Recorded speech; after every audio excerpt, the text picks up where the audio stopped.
कैसे हैं आप सभी। आशा करता हूँ बहुत शानदार होंगे। और आज हम वर्ग 2 चयन परीक्षा के लिए नंबर सिस्टम का पहला लेक्चर स्टार्ट करेंगे।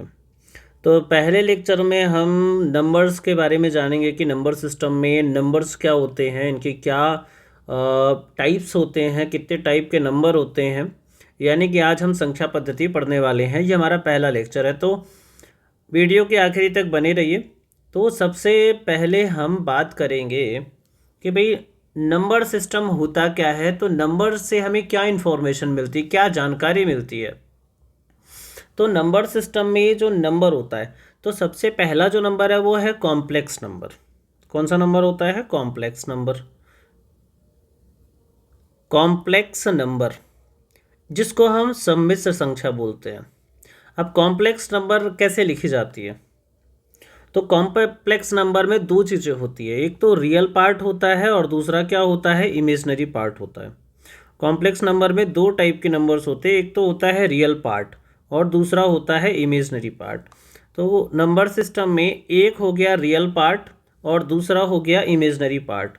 रियल पार्ट को हम क्या बोलते हैं? वास्तविक संख्या। तो एक तो हो गया हमारा रियल और दूसरा हो गया हमारा इमेजनरी।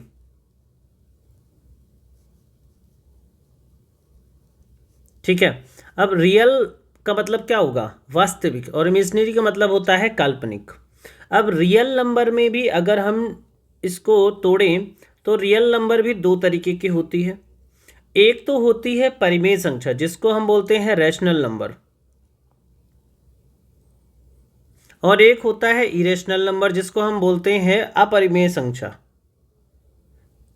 इतनी बातें आपको क्लियर हो गई। ठीक है। कॉम्प्लेक्स नंबर यानी कि समृद्ध संख्या। समृद्ध संख्या को क्या लिखते हैं? ए प्लस आई बी।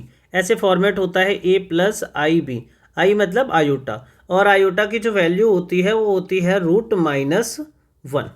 ठीक है। उसके बाद कॉम्प्लेक्स नंबर को एक तो रियल, दूसरा इमेजनरी। रियल का मतलब वास्तविक और इमेजनरी का मतलब होता है काल्पनिक। इरेशनल और रेशनल। इरेशनल मतलब क्या होता है? इरेशनल का मतलब होता है हमारा अपरिमेय और रेशनल का मतलब होता है परिमेय। अब रेशनल में भी दो टाइप के रेशनल होते हैं। एक तो होता है इंटीजर। इंटीजर का मतलब होता है पूर्णांक। और एक होता है इंटीजर और एक होता है नॉन इंटीजर। नॉन इंटीजर में क्या आता है? फ्रैक्शन आते हैं हमारे। क्या आते हैं? फ्रैक्शन आते हैं यहाँ पे। और इंटीजर में क्या होता है? इंटीजर भी दो तीन टाइप के होते हैं, आप समझो। इंटीजर में क्या है? सारे के सारे पॉजिटिव आएंगे यानी कि धनात्मक, और सारे के सारे क्या आएंगे? निगेटिव आएंगे। और उसके बाद साथ में बीच में क्या आएगा? ज़ीरो आएगा। इतनी बातें क्लियर हो गई आपको? ये नंबर सिस्टम मतलब कॉम्प्लेक्स नंबर को हम क्या कर रहे हैं, इसको समझ रहे हैं कि जो नंबर सिस्टम में नंबर है वो कौन सी है, कैसी है, कहाँ से आई, तो ये सारी चीज़ें हम समझ रहे हैं। ठीक है। अब अगर हम बात करें तो जीरो और पॉजिटिव, जीरो और positive, zero plus all positive मिलके क्या बन गए? तो ये मिलके क्या बन जाते हैं? होल नंबर, यानी कि पूर्ण संख्या। क्या बोलते हैं इसको? पूर्ण संख्या। आगे अगर पूर्ण संख्या आपको मालूम चल गई तो अब पॉजिटिव, जितने भी पॉजिटिव हैं, पॉजिटिव का मतलब 1 से लेके इनफाइनाइट, 1 2 3 4 5 से लेके इनफाइनाइट तक, ये क्या होते हैं? तो ये होती हैं प्राकृतिक संख्याएं। इसे क्या बोलते हैं? प्राकृतिक संख्याएं या नेचुरल नंबर। तो ये क्या हो गया? प्राकृतिक संख्याएं,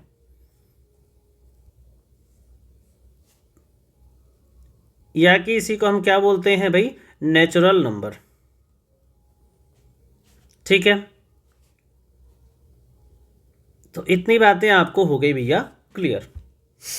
उसके बाद हम आगे बढ़ते हैं, कौन कौन सी चीज़ें हैं। तो उसके बाद अगर हम बात करें डिजिट की यानी अंक की। डिजिट का मतलब क्या होता है भाई? अंक। अंकों से ही तो मैथ बनी है भाई, अंक होता है।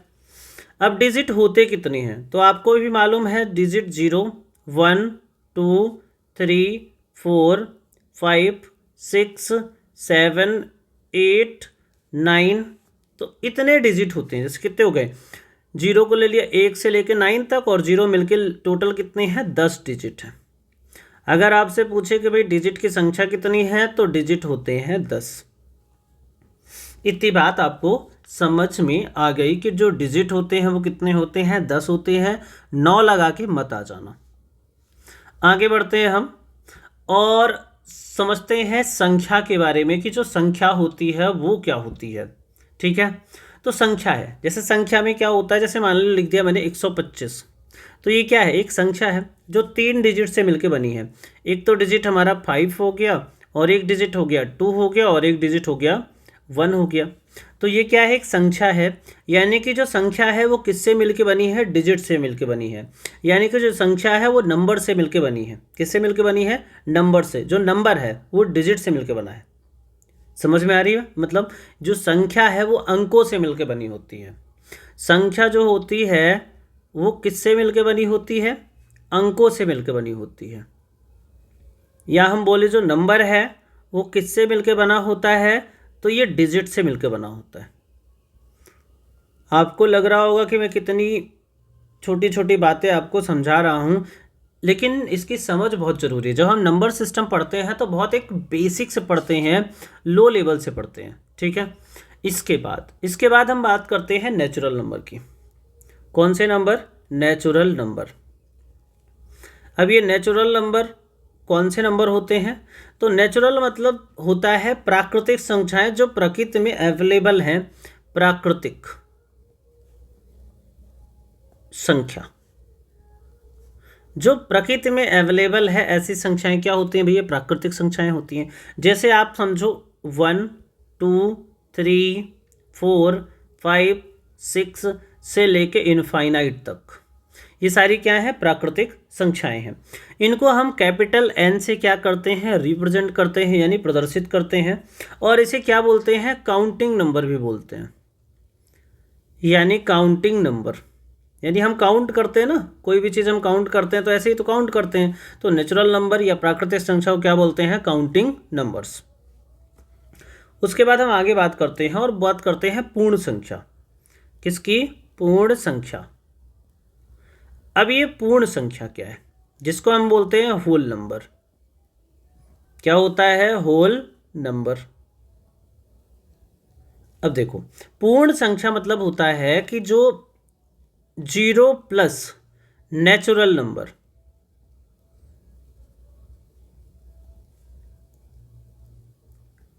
यानी कि 0 1 2 3 से लेके इनफाइनाइट तक जो नंबर है उसी को क्या बोलते हैं, हम पूर्ण संख्याएं बोलते हैं। इतनी जानकारी आपको है। ठीक है, आगे बढ़ते हैं और हम देखते हैं कि आगे क्या पढ़ेंगे। तो आगे है पूर्णांक। अब पूर्णांक की समझ बहुत ज़रूरी है भाई। पूर्णांक क्या है, पूर्णांक, इसी को क्या बोलते हैं हम, इंटीजर। पूर्णांक को क्या बोलते हैं हम, इंटीजर। पूर्णांक में क्या क्या चीज़ें आती हैं, तो पूर्णांक में सारे के सारे नेगेटिव नंबर यानी ऋणात्मक, बीच में 0, और सारे के सारे पॉजिटिव नंबर।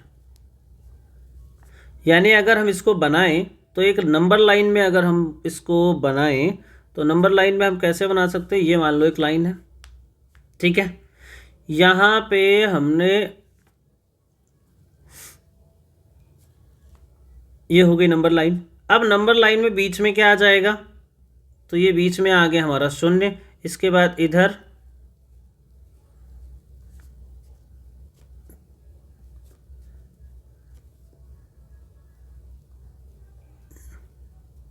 ये हो गई नंबर लाइन। अब हम बीच में क्या लिख देते हैं, ये हमारा 0 हो गया, ये हमारा 1 हो गया, ये हो गया 2, ये हो गया 3, ये हो गया 4, ये हो गया 5, ये हो गया 6, ये हो गया 7, और ऐसे कहाँ तक, इनफाइनाइट तक। इसके बाद अगर हम इधर लिखें तो इधर हम क्या लिख दिए, -1 -2 -3 -4 -5 से लेके कहाँ तक, माइनस इनफाइनाइट तक। तो इसे हम बोलते हैं पूर्णांक। अब अगर शून्य की बात करें तो शून्य ना तो पॉजिटिव होता ना ही निगेटिव होता। तो शून्य कैसा है, ना तो पॉजिटिव है यानी ना तो क्या है पॉजिटिव है और ना तो क्या है नेगेटिव। शून्य जो है पॉजिटिव नेगेटिव से क्या है मुक्त है, ना तो ये पॉजिटिव होता ना तो ये नेगेटिव होता। तो ये हो गया पूर्णांक के बारे में। उसके बाद अगर हम बात करें तो उसके बाद है रेशनल नंबर। कौन सी नंबर होती है? Rational number. अब ये रेशनल नंबर क्या है? कौन सी नंबर भाई? Rational number. यहाँ पे लिख देते हैं हम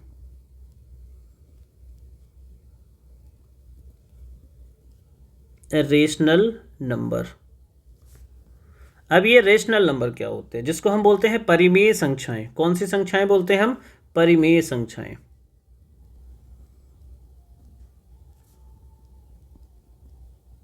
अब ये परिमेय संख्या ऐसी संख्या होती है जिसको हम p/q के फॉर्म में रिप्रेजेंट कर सकें, और यहाँ पे q की वैल्यू कभी भी 0 के बराबर नहीं होती।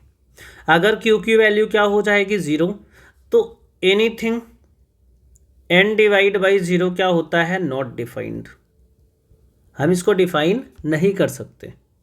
तो आपको इतनी बातें समझ में आ गई कि परिमेय संख्या क्या है? ऐसी संख्या जिसको हम p/q के फॉर्म में लिख सकते हैं।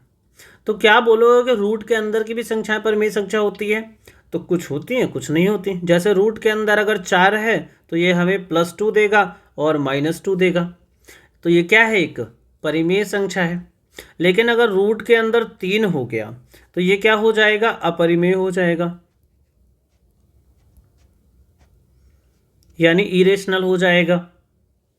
तो इतनी चीज़ें आपको समझ में आ गई कि ऐसी नंबर जिसको हम p/q के फॉर्म में लिख सकते हैं उसे हम क्या लिखते हैं? क्या लिखते हैं हम? परिमेय संख्या, रेशनल नंबर।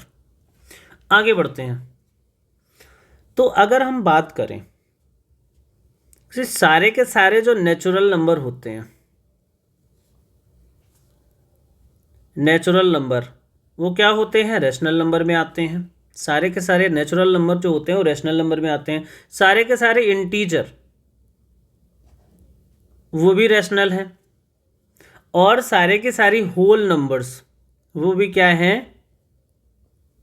Rational number. तो रेशनल नंबर में क्या आता है?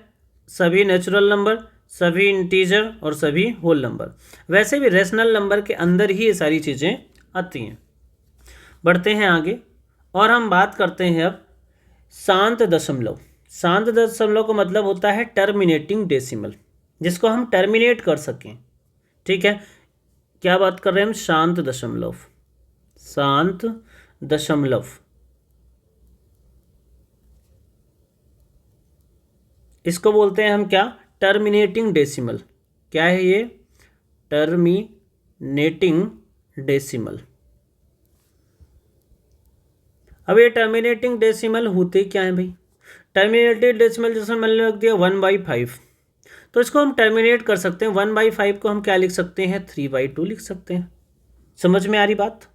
जिसको हम p/q के फॉर्म में लिख दिया तो ये हो गया हमारा टर्मिनेटिंग डेसिमल, जिसको हम टर्मिनेट कर सकते हैं।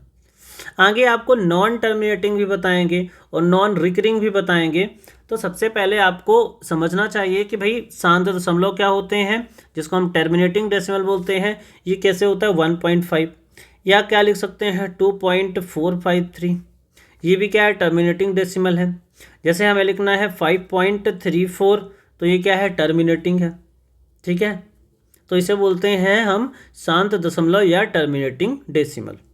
ठीक है, इसको अगर आपको लिखना है तो क्या लिख सकते हैं? 2453 डिवाइड बाई क्या लिख सकते हैं हम? 1000। इसको अगर लिखना है तो हम क्या लिख सकते हैं? 534 डिवाइड बाई क्या लिख सकते हैं? 100। तो ये कैसे हैं? शांत दशमलव हैं, इनको हम बोलते हैं हम शांत दशमलव। आगे पढ़ेंगे अब नॉन टर्मिनेटिंग डेसिमल। अब कौन से decimal? Non terminating. Non terminating यानी अशांत। ये कैसे हैं भैया? अशांत हैं, इनका कोई अंत नहीं होता, तो वो होते हैं अशांत। अब नॉन टर्मिनेटिंग में भी दो टाइप के होते हैं। एक तो होते हैं नॉन रिपीटिंग और एक होते हैं रिपीटिंग। तो एक तो हो गए रिपीटिंग, और एक होते हैं नॉन रिपीटिंग।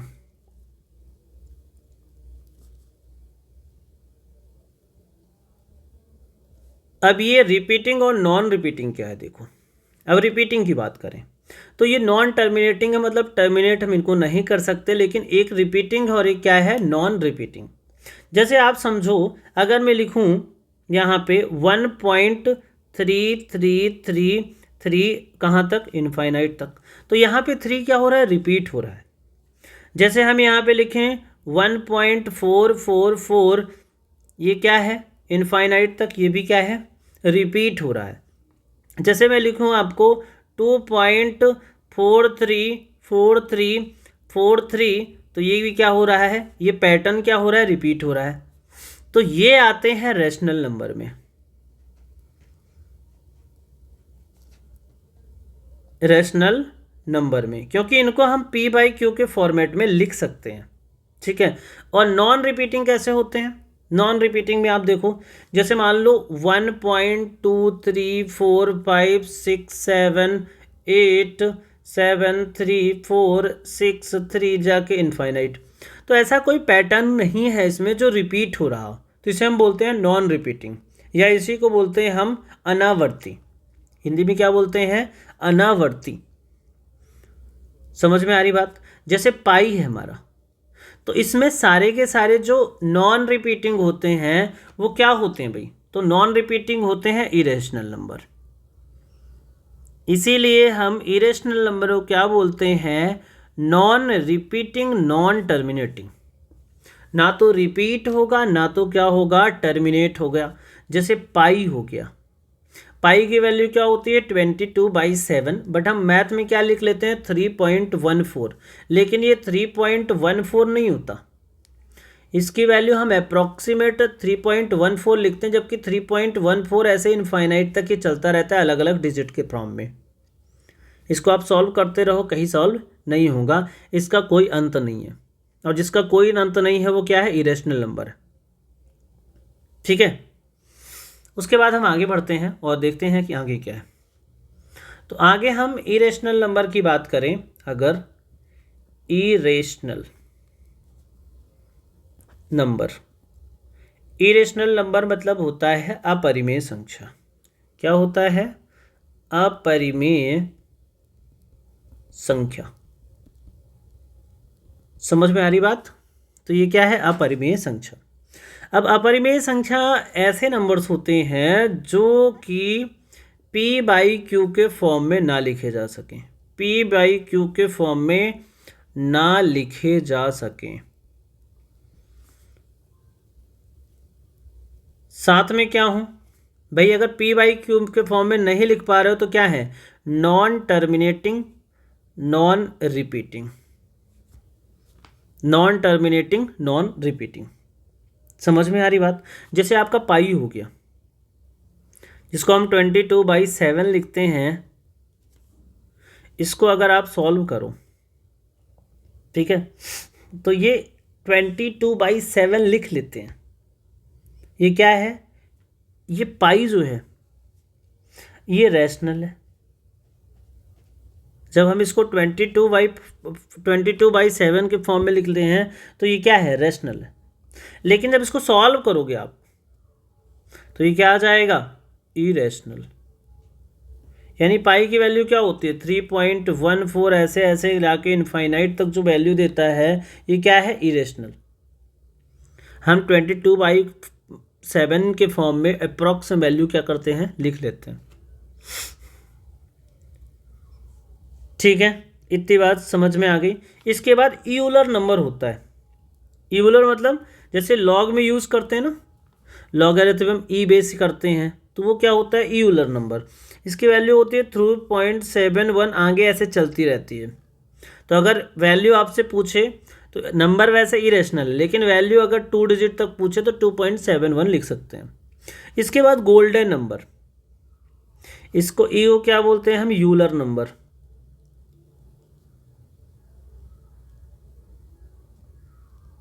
फाइव को क्या बोलते हैं हम, गोल्डन नंबर।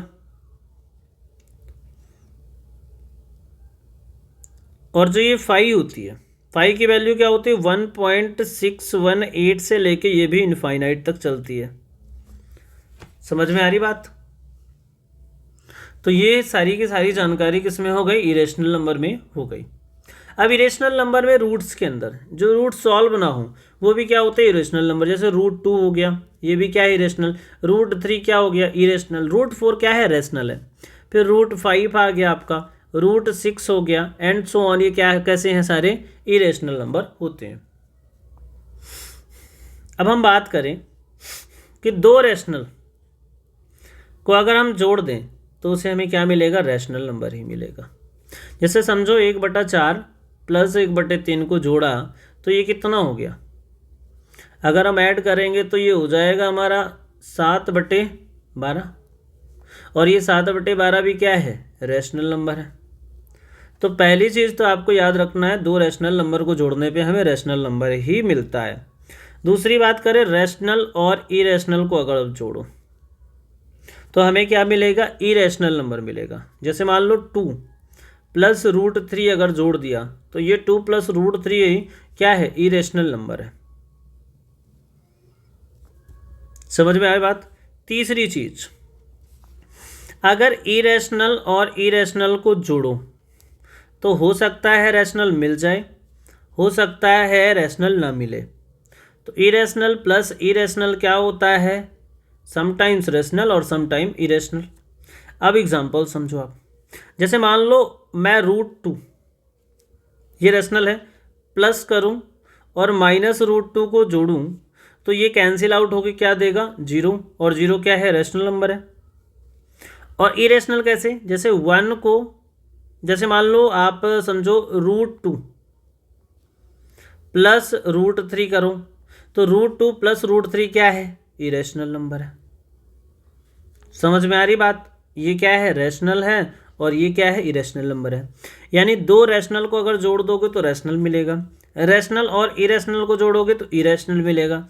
लेकिन इरेशनल और इरेशनल में समटाइम रैशनल और समटाइम इरेशनल। समझ में आ रही बात? आगे बढ़ते हैं।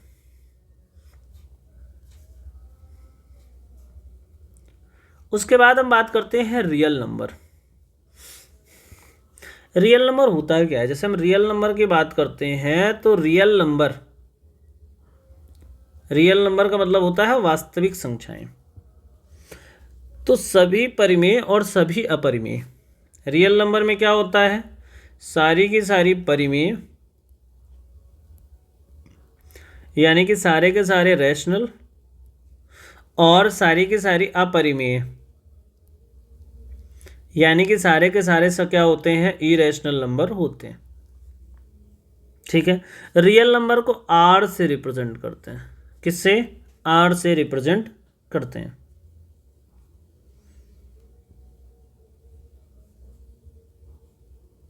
समझ में आ रही बात? उसके बाद बात करते हैं हम कि भाई इवन नंबर कौन सी होती है। ये रियल नंबर हो गई। उसके बाद हम इवन नंबर की बात करते हैं। इवन नंबर, अब आप बोलोगे कि इवन नंबर क्या होता है? इवन नंबर सभी को मालूम है। इवन नंबर ऐसी संख्याएं होती हैं जो 2 से पूर्णतः विभाजित होती हैं।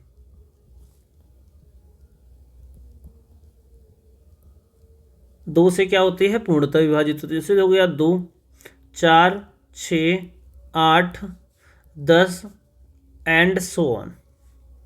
यानी कि अगर आपको कोई भी नंबर है, आपको चेक करना है कि वो इवन है या ऑड है। तो इवन के केस में उसके यूनिट डिजिट में 2 होगा, 4 होगा, 6 होगा, 8 होगा या 0 होगा। अगर ये यूनिट डिजिट है तो कोई भी नंबर क्या है? इवन है। जैसे मानो 5, 6, 7, 8, 3, 4, 2, 6, 3, 2 ऐसी कोई नंबर है। अब इसको आपको चेक करना है ये इवन है या नहीं है। तो आप इसमें 2 से डिवाइड करने की ज़रूरत नहीं है। इसका यूनिट डिजिट देखो, ये वाला डिजिट आप देखो, लास्ट वाला डिजिट क्या है? 2 है। तो जाहिर सी बात है ये क्या है? ये कैसी नंबर है? ये है इवन। अब अगला क्या है, इवन नंबर हो गया। अब हम बात करेंगे ऑड नंबर की। अब ये ऑड नंबर क्या है, तो इसको समझो आप। ऑड नंबर ऐसी संख्याएं होती हैं जो 2 से विभाजित नहीं होती। ऑड नंबर क्या है, ऐसी संख्याएं हैं जो 2 से विभाजित नहीं होती। तो ये है ऑड नंबर, ठीक है। ऑड नंबर ऐसे नंबर हैं जो 2 से पूर्णतः विभाजित ना हो, 2 से विभाजित ना हो, ठीक है। तो वो क्या हो जाता है, ऑड नंबर। जैसे हो गया 1, 3, 5, 7, 9। अगर ये नंबर किसी भी संख्या के यूनिट डिजिट में है तो वो नंबर क्या होगी, ऑड नंबर होगी, यानी विषम होगी। क्या होगी, विषम संख्या होगी। कैसी संख्या होगी भाई, विषम संख्या होगी, अगर 2 से विभाजित ना हो। अब इसका मतलब ये नहीं है 2 से विभाजित हो जाएगा, जैसे मान लो आप 3 है, वो भी 2 से विभाजित हो जाएगा, लेकिन जब पॉइंट लगाओगे तब, बिना पॉइंट लगाए। समझ में आ रही बात, बिना पॉइंट लगाए अगर 2 से विभाजित ना हो तो वो क्या है, ऑड नंबर। अब हम बात करते हैं कि भाई कितनी संख्याएं सम है और कितनी विषम है। जैसे मान लो 1 से लेकर 100 तक की बात की जाए, 1 से 100 तक, तो इसमें सम कितना होगा और विषम कितना होगा, तो 50 सम संख्याएं और 50 विषम संख्याएं। हम 1 से शुरू कर रहे हैं और कहाँ तक जा रहे हैं, इवन पे ही ख़त्म कर रहे हैं। तो क्या होगा, 50 सम और 50 विषम। अगर हम 1 से लेके 99 की बात करें तो ये ख़त्म कहाँ पे हो रहा है, ऑड पे। तो ऑड एक ज़्यादा होगी, यानी कि अगर हम देखें यहाँ पे तो 50 तो हमारी क्या होगी, विषम होगी, और 49 क्या होगी, सम होगी। समझ में आ रही बात। तो इस कंडीशन में आपकी 50 क्या होगी, विषम होगी, और 49 क्या होगी, सम होगी। अगर हम बात करें 1 से लेके n तक, अगर n क्या है, सम है, तो यहाँ पे जो सम होगी वो n/2 होगी, और विषम भी क्या होगी, n/2। समझ में आ रही बात। तो ये चीज़ें आपको याद रखनी है। आगे बात करते हैं कि अगर हम सम संख्या में सम संख्या जोड़ते हैं तो हमें क्या मिलता है, सम संख्या मिलती है। जैसे सम संख्या से 2 हो गई, 2 में आपने 4 जोड़ा तो क्या मिला, 6। तो यानी सम को सम से जोड़े तो सम मिलता है। अब सम को अगर विषम से जोड़ दूं तो क्या मिलेगा, देखो, तो 2 में अगर हमने 3 जोड़ दिया तो हमें क्या मिला, 5, यानी हमें क्या मिलता है, विषम। समझ में आ रही बात।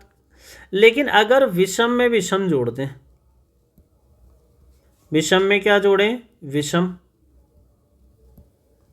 तो हमें क्या मिलेगा, सम मिलेगा।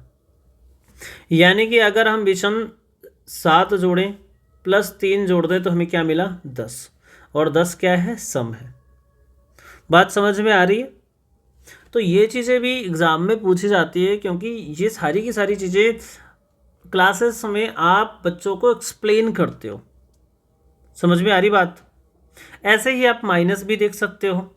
समझ में आ रही बात। ऐसे माइनस की बात करें तो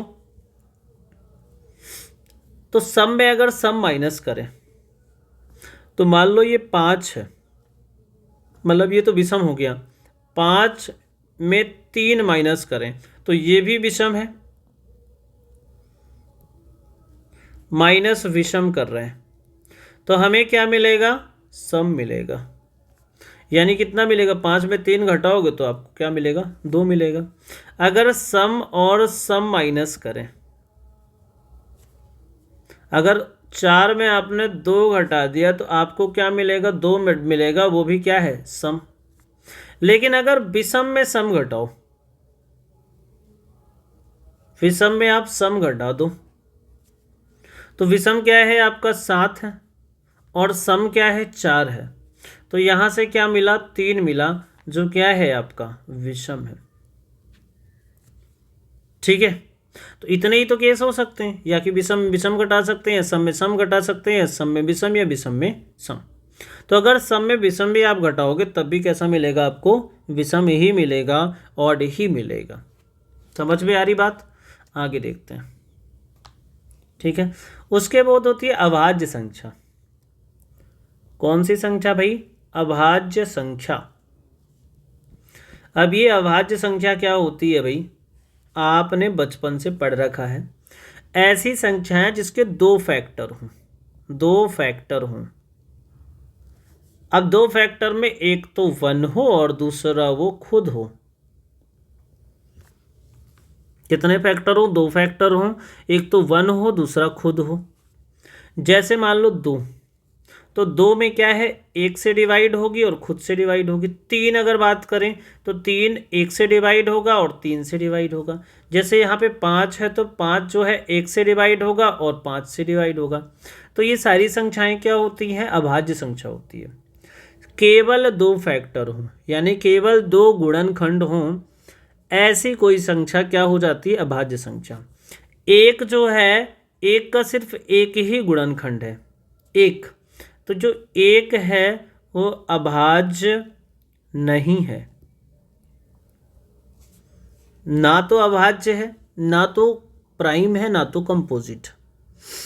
समझ में आ रही बात। तो ऐसे बहुत सारे नंबर हैं जो अभाज्य हैं, जैसे 2 हो गया, 3 हो गया, 5 हो गया, 7 हो गया, 9 नहीं है, 11 हो गया, 13 हो गया, 17 हो गया, और ऐसे बहुत सारी संख्याएं क्या हैं, अभाज्य संख्याएं हैं। 2 ही एक ऐसी एकमात्र सम अभाज्य संख्या, 2 क्या है, एकमात्र सम अभाज्य संख्या है। तो इस बात को भी आप ध्यान रख लेना। आगे बढ़ते हैं। अब बात आती है कि 1 से 100 तक, 1 से 100 तक कितनी अभाज्य संख्याएं हैं। तो आपको भी मालूम है 2, 3, 5, 7, 11, 13, उसके बाद 17, उसके बाद 19, 19 के बाद 23, 23 के बाद 29, 29 के बाद 31, 31 के बाद 37, 37 के बाद 41, 41 के बाद 43, 43 के बाद 47, 47 के बाद क्या आ जाएगा, तो 47 के बाद आ जाएगा 53, 53 के बाद हो जाएगा आपका 59, 59 के बाद हो जाएगा 61, 61 के बाद 67, 67 के बाद 71, 71 के बाद 73, 73 के बाद हो जाएगा 79, 79 के बाद हो जाएगा 83, 83 के बाद हो जाएगा 89, और 89 के बाद आपका हो जाएगा 97। अब देख लेते हैं कितनी संख्याएं हैं, आपको भी मालूम हो गए, बेसिक चीज़ है। ये हो गया 1, 2, 3, 4, 5, 6, 7, 8, 9, 10, 11, 12, 13, 14, 15, 50 तक 15 हैं। ठीक है, फिर ये 50 तक हो गया, 15 है, फिर ये 16, 17, 18, 19, 20, 21, 22, 23, 24, 25, यानी कि 1 से लेके 100 तक कितनी है, 1 से लेके 100 तक 25 अभाज्य हैं, और 1 से लेके 50 तक 15 अभाज्य हैं। अब ये डायरेक्ट क्वेश्चन आ जाता है, तो इस केस में आपको ये सारा कुछ लिखना नहीं है, बस याद रखना है। समझ में आ रही बात। अब आज बात करते हैं भाज्य संख्या यानी कंपोजिट नंबर।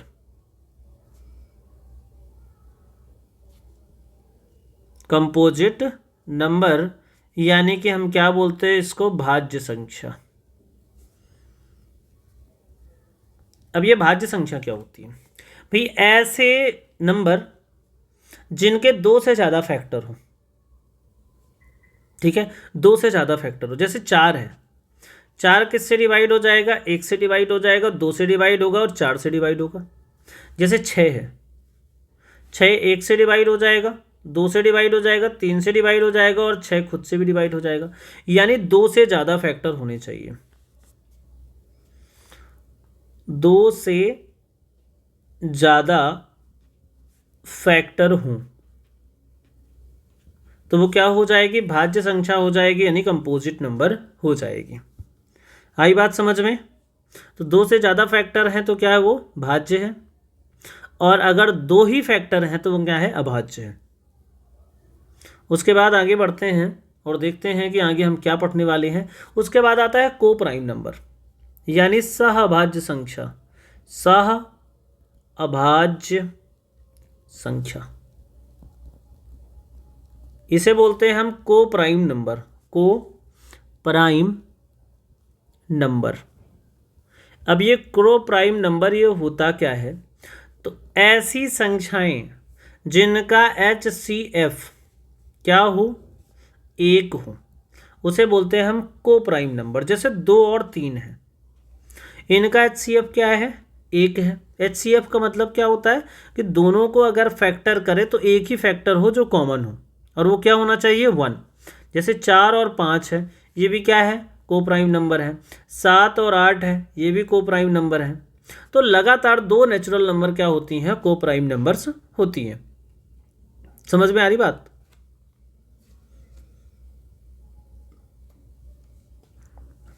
जैसे 99 और 100, ये भी क्या है? को प्राइम नंबर है।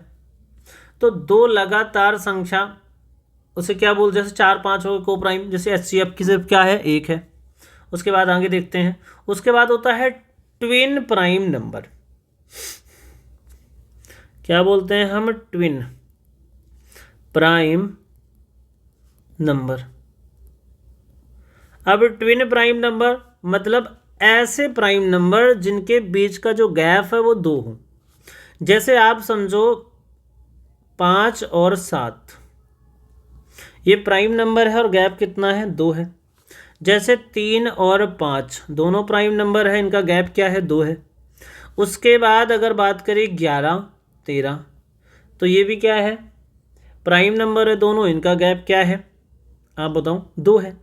उसके बाद 17 19, ये भी क्या है? प्राइम नंबर है और इनका गैप क्या है? 2 है। उसके बाद 29 31, प्राइम नंबर, गैप 2। समझ में आ रही बात? उसके बाद 41 और 43 प्राइम नंबर है, गैप कितना है? 2। और उसके बाद 71 और 73 प्राइम नंबर है और गैप कितना है? 2। समझ में आ रही बात?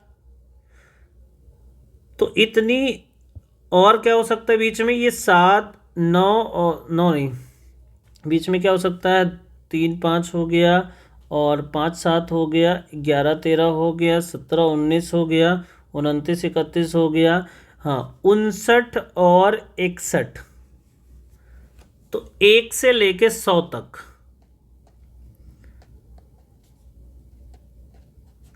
8 पेयर होते हैं जो कैसे हैं? ट्विन प्राइम नंबर हैं, यानी दोहरी भाज्य संख्या है। क्या बोलते हैं इसको? दोहरी भाज्य संख्या। समझ में आ रही बात? तो इतने नंबर हैं जो कैसे हैं? ट्विन प्राइम नंबर हैं। आगे बढ़ते हैं। अब आपसे पूछा, बहुत सिंपल सा क्वेश्चन पूछ रहे थे, जैसे 20 और 40 के बीच में कितनी भाज्य संख्याएं हैं, कितनी क्या हैं? अभाज्य संख्या है। तो 20 के बाद कौन सी है? 23 हो गया, और 23 के बाद 29 हो गया, और 31 हो गया, और 37 हो गया। तो इतनी संख्याएं हैं जो 20 से 40 के बीच में क्या हैं? अभाज्य संख्याएं। तो ऐसे क्वेश्चन आपके सामने आ जाते हैं और इनका आंसर आपको देना पड़ेगा भाई। टीचर बनना है ना, पढ़ना तो पड़ेगा, और पढ़ना बहुत पड़ेगा, ये तो बहुत बेसिक क्लास है, और इस क्लास में मैं तो वो सारी चीज़ें बता रहा हूँ जो आपको आती है। अभी तो ऐसी चीज़ें ही पढ़ाऊँगा जो आपके लिए नई है, फिर आप बोलोगे कि सर मज़ा आ रहा है। अभी तो आपको लग रहा होगा क्या ये छोटी छोटी बातें बता रहे हैं, लेकिन छोटी छोटी बातों को भी आपको क्लियर होना बहुत ज़रूरी है। ठीक है, तो ये चीज़ें आपको बहुत अच्छे से ध्यान रख लेना है, और पढ़ाई शानदार तरीके से करनी है। पढ़ाई आपकी शानदार होगी तो रिज़ल्ट भी क्या होगा, शानदार होगा, नहीं तो फिर मुश्किल हो जाता है। आगे बढ़ लेते हैं थोड़ा कुछ और चीज़ें। जैसे मान लो हमें नंबर्स को ऐड करना है, जैसे मान लो 1, 2 + 3 + 4 ऐसे करके हमें n नंबर ऐड करने हैं, तो इनका सम कितना होता है। तो इसके लिए आपको करना क्या है, n × n + 1 डिवाइड बाई क्या कर देना है, 2। जैसे मान लो मैं बोलूँ 1 से लेके 10 तक सभी नंबर को जोड़ो, कितना आएगा। तो आप बोलोगे 1 2 3 4 5 6 7 8 9 और 10। आप जोड़ के आंसर लिख दोगे। बोलोगे सर इसमें फॉर्मूले की तो ज़रूरत ही नहीं है। तो मैं बोलूँगा एक काम कर भाई, तो 1 से 10 छोड़, 1 से 50 को जोड़। तो 1 से 50 आप जोड़ने लगे, आधा घंटा इसी में निकल गया। तो इसीलिए फॉर्मूला होता है। तो 1 से लेके 10 तक के लिए क्या करना है, ये लास्ट वाला डिजिट क्या है, n है। तो यानी 10 में 1 बढ़ा दो तो 11/2। तो ये कितना आ गया आपका 5, तो ये हो गया 55। अगर मैं बोलूँ 1 से लेके 50 तक कर, 1 से लेके 50 तक सभी संख्याओं का योग, तो 1 से स्टार्ट करोगे और कहाँ तक जाओगे, 50 तक। लास्ट वाला क्या है 50, तो 50 लिख लेना, 1 बढ़ा लेना तो 51 हो गया, डिवाइड बाई 2 कर लेना। तो 2 से डिवाइड करा, ये 25 आ गया। भाई 25 को एक बार मल्टीप्लाई किया, 25 की 5, 25 पंचे 125, और 125 में आपको क्या जोड़ना है, 2 जोड़ना है, तो 127। यही तो हो जाएगा। समझ में आ रही बात।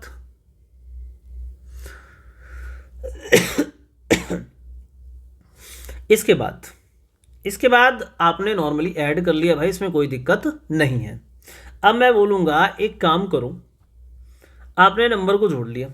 अब एक काम करो, 1 से लेके कहाँ तक जाना है, 50 तक। सॉरी ये क्या लिख रहा हूँ मैं,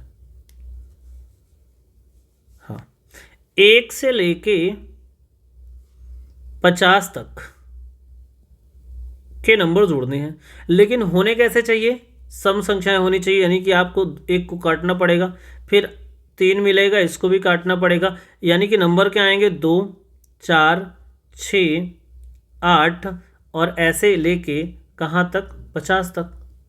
ठीक है, तो इसके लिए क्या करना है, इसके लिए करना होता है आपको n × n + 1।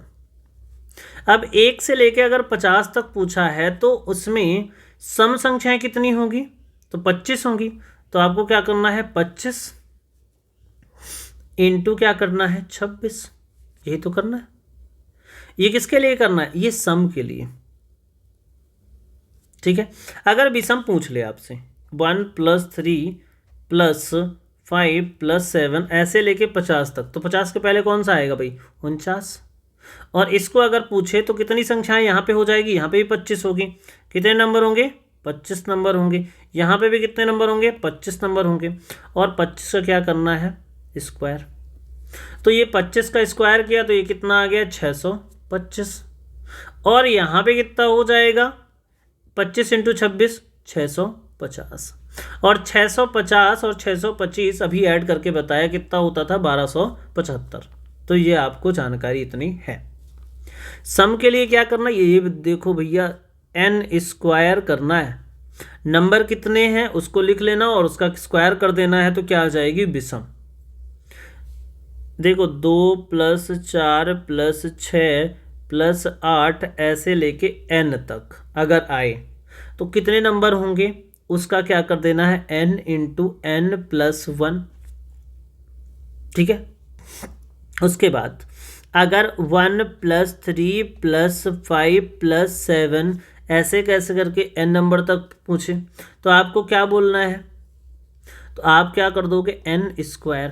n क्या है, नंबर है, ठीक है। तो इतनी चीज़ें आपको पता चल गई। आगे बढ़ते हैं, कभी कभी पूछ लेता है काम कर भाई, तो उन्हें सारे नंबर को जोड़ दिया, उनके विषम को भी जोड़ दिया, सम को भी जोड़ दिया, अब स्क्वायर को जोड़ के बताओ। जैसे 1² + 2² + 3² + 4² ऐसे करके n² तक बताओ। तो आपको कुछ नहीं करना है, n लिखना है, उसके बाद n+1 कर देना है, उसके बाद क्या कर देना है 2n+1 कर देना और डिवाइड बाई क्या कर देना है 6। जैसे मान लो आपसे पूछे एक काम कर भाई 1² + 2² + 3² ऐसे करके 10² तक निकाल दे। तो आप तो हो गोलीबाज, आप क्या करोगे कि हम फॉर्मूला नहीं रटेंगे, हम क्या कर लेंगे स्क्वायर कर लेंगे और जोड़ लेंगे, और ऐसे करते करते आपको आधा घंटा हो गया। इसीलिए फॉर्मूला याद करना बहुत ज़रूरी है। फॉर्मूला है क्या, यही वाला फॉर्मूला छोटा सा है, 4 क्वेश्चन की प्रैक्टिस करोगे फॉर्मूला याद हो जाएगा। तो करना क्या, अभी n का मतलब हो गया 10, n+1 यानी 11 इंटू 2n+1 यानी 2n करा 20 आ गया, और 20 में एक जोड़ा तो कितना हो गया 21, और डिवाइड बाई क्या करना है 6। अब काट दे इसको, 6 से ये 2 से काटेगा तो 3 आ जाएगा, यहाँ पे 5 आ गया, फिर 3 से ये 7 आ गया, 7 बना 35, और 35 में 11 मल्टीप्लाई कर लो तो ये आ गया 5 और 5 3 8 और ये आ गया 385। और आप तो भाई तुर्रम खान टाइप के लोग, हम तो सर स्क्वायर करके ऐड कर लेंगे, तो कर लो भैया। अभी तो ये 10 तक पूछा है, अगर आपसे 50 तक पूछ लिया तो फिर तो आपको 3 घंटे इसी क्वेश्चन में लग जाने हैं। तो आपको ये चीज़ें याद रख लेनी है, तभी चीज़ें हो पाएगी। अगला होता है कि भाई ये काम करो भाई, क्यूब बताओ, स्क्वायर भी तुम निकल लिया, अब क्यूब बताओ। 1³ + 2³ + 3³ ऐसे करके n नंबर का तक का क्यूब बताना है। तो इसके लिए बहुत सिंपल सा फॉर्मूला, जो स्क्वायर जो नॉर्मल का फॉर्मूला है ना n+e/2, ये नॉर्मल का फॉर्मूला हो गया। 1 से लेकर 100 तक अगर आपको निकालनी है नॉर्मल नंबर, और इसी को क्या कर देना है स्क्वायर, तो ये किसका आ जाएगा, ये क्यूब का फॉर्मूला आ जाएगा, क्यूब वाले नंबर का सम। तो इसके लिए क्या करो, जैसे मान लो 1 से 10 पूछा, भाई 1 का क्यूब + 2 का क्यूब + 3 का क्यूब + 4 का क्यूब ऐसे कर करके 10 तक के क्यूब पूछे, तो आपको करना क्या है, इसका सम कितना आता था 55 आ जाता था ना, और 55 का क्या करना है स्क्वायर करना है। देख लेते हैं भाई, तो ये क्या आता था 10 है ना, तो 10 × 11/2 और उसका स्क्वायर, तो इसको डिवाइड करते थे 5, ये 55 आया, और 55 का क्या करना है स्क्वायर, तो 55 का स्क्वायर यानी 5 का स्क्वायर 25, 5 में 1 गुणा तो हो गया 6, 6 पंचे 30, 30 25 क्या हो गया 1 से लेके 10 तक के सभी संख्याओं के क्यूब का योग है। ओके, तो इतनी बातें आपको भैया सब क्लियर हो गई है। अब आपको हम बता दें कि आज की क्लास में बस इतना ही पढ़ाएंगे, अगली क्लास में और अच्छी अच्छी चीज़ें आपको बताएंगे। तो भैया क्लास को देखते रहिएगा, क्लास को नहीं देखेंगे तो फिर सिलेक्शन नहीं होगा, और सिलेक्शन नहीं होगा तो ब्याह नहीं होगा। तो ब्याह करने के लिए सिलेक्शन तो बहुत ज़रूरी है। सो आप पढ़ते रहिए, आगे बढ़ते रहिए। जय हिंद, वंदे मातरम।